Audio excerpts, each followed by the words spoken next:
Et avec nous sur ce plateau, Anne Niva. Donc, je l'ai dit tout à l'heure, vous êtes grand reporter et écrivain. Votre dernier ouvrage, Les brouillards de la guerre, aux éditions Fayard, parle du conflit en Afghanistan.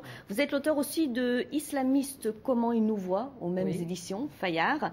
Et chaque semaine, vous participez à l'émission Agora pour la chaîne France-O. Et en tant que reporter de guerre, vous avez couvert de nombreux conflits, Tchétchénie, Irak, Afghanistan. Vous travaillez dans des pays dits sensibles. Et ensemble, nous allons parler de la Tunisie après le rugby. Premier pays donc du printemps arabe et premier pays également à avoir organisé des élections libres. Alors on l'a entendu, le taux de participation a été exceptionnel. Comment vous l'expliquez ?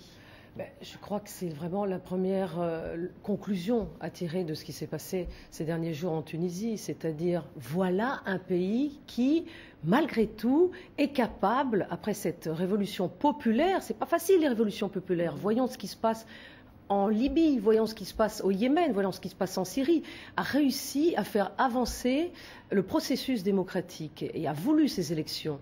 Alors les élections démocratiques peuvent amener au pouvoir des éléments antidémocratiques. Ça, il faut en être conscient. Le parti islamiste a remporté la victoire. Justement, ce qui est en train de se passer en Tunisie aujourd'hui, je ne le sais pas vraiment, je n'ai pas la réponse. On dit les islamistes d'Ennahda, ils font peur à tout le monde. Moi, je crois qu'il faut cesser d'avoir peur, comme l'ont dit d'ailleurs certaines femmes de façon fort intéressante dans le reportage que vous venez de nous montrer. Voyons ce qui va se passer. La plupart des gens d'Ennahda sont des islamistes modérés, tout simplement, des musulmans. Oui, comme des islamistes mais modérés. Mais alors pourquoi ce choix des Tunisiens? Pourquoi ont-ils choisi ce parti pour les représenter? Mais parce que dans un pays qui sort de décennies, de plusieurs décennies du parti unique et qui n'avait pas le choix, si vous voulez, la nature a horreur du vide.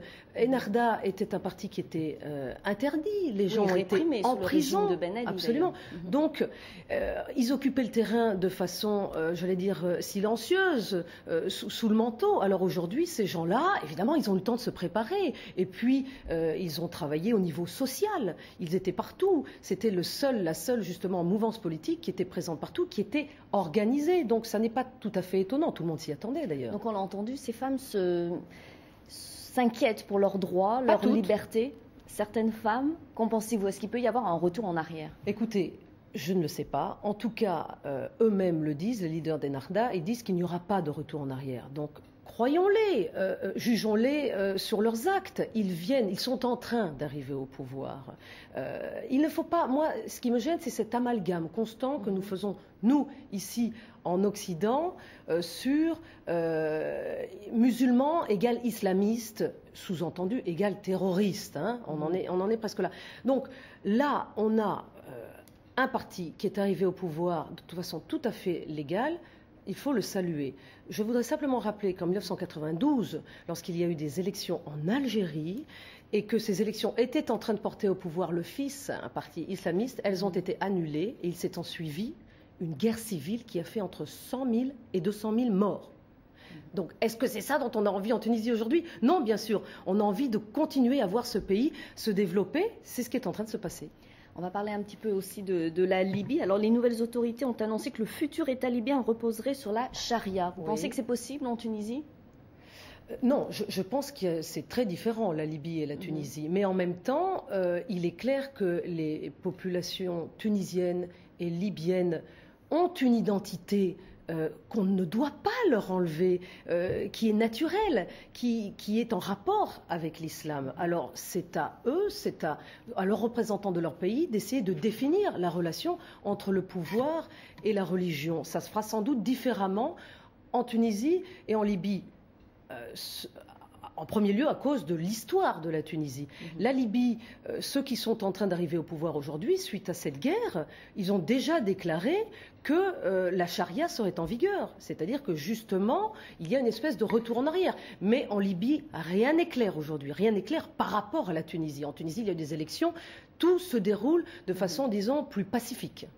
Un mot pour conclure. Islam et démocratie, les deux sont compatibles ?